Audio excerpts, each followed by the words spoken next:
اور اب جہاں تک اس کے فضائل و فوائد کا تعلق ہے، اور اس کا ایک زبردست فائدہ یہ ہے کہ اگر جو شخص بد کلام ہے، فحش کلام کرتا ہے، بد کلامی کرتا ہے، اور عام طور پہ بچوں کے اندر یہ شکایت ہوتی ہے والدین کو، یہ بچہ جو ہے پتہ نہیں کیا کہاں سے گالیاں سیکھ کے آ گیا، گالیاں دیتا ہے، پتہ نہیں کہاں سے ایسی بیڈ ورڈ یوز کرتا ہے، ایسی باتیں کرتے ہیں،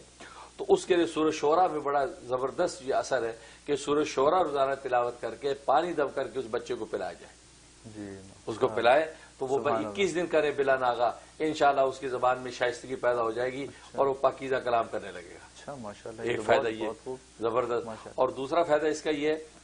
کہ جو یہ چاہتا ہے کہ دشمن جو ہے جو اس پر پھپتیاں اڑاتے ہیں، مذاق اڑاتے ہیں، اس کو اذیت تکلیف دیتے ہیں اور اس سے باز آ جائیں، کیونکہ کلام کے ذریعے سے جو اذیت ہوتی ہے وہ اذیت ہاتھ کے ذریعے سے نہیں دی جا سکتی۔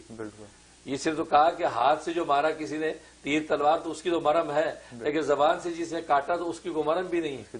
ہاں تو اس طرح تکلیف دے۔ تو ایسے اگر دشمن ہے کہ جو اس طرح کی باتیں کر کے دل آزاری کرتے ہیں تو فرمایا سورہ شعراء روزانہ پڑھ کے ان دشمنوں کا تصور کرے کہ اگر دعا کر لیں تو اللہ تبارک و تعالیٰ ان کو یا تو کلام خیر کرنے کی توفیق دے دیں گے، ورنہ ان کا منہ جو بند ہو جائے گا، مطلب وہ آپ کا خیال ہی چھوڑ دیں گے، وہ اپنی مصیبتوں میں پڑ جائیں گے اور آپ ان کے اذیت سے محفوظ ہو جائیں گے۔ سبحان اللہ۔ حضرت یہ تو آج کل آپ کو پتا ہے کہ اسکول میں کالجز میں ایک بیماری ہے بلی کرنے کی، تو میرے خیال ہے کہ یہ بلی کرنے والے جو اسٹوڈنٹس بلی اپنے آپ کو محسوس کرتے ہیں کہ ہمیں بلی کیا جا رہا ہے، تو ان کو یہ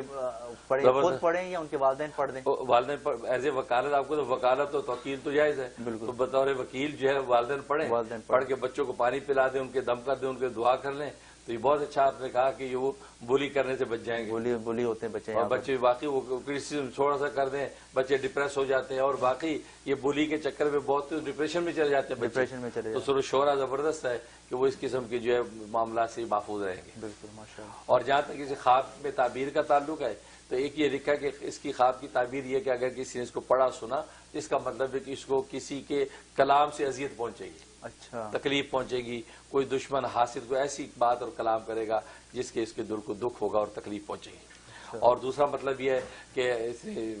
اس کی روزی ذرا تنگ ہو جائے گی اور روزی کمانے میں اس کو مشقت اٹھانی پڑے گی، اس مشقت کے بعد اس کے لیے فتوحات کے دروازے کھلیں گے، لیکن روزی کی تنگی کی تکلیف اس کو اٹھانی پڑے گی۔ یہ اس کی خواب کی تعبیر ہے۔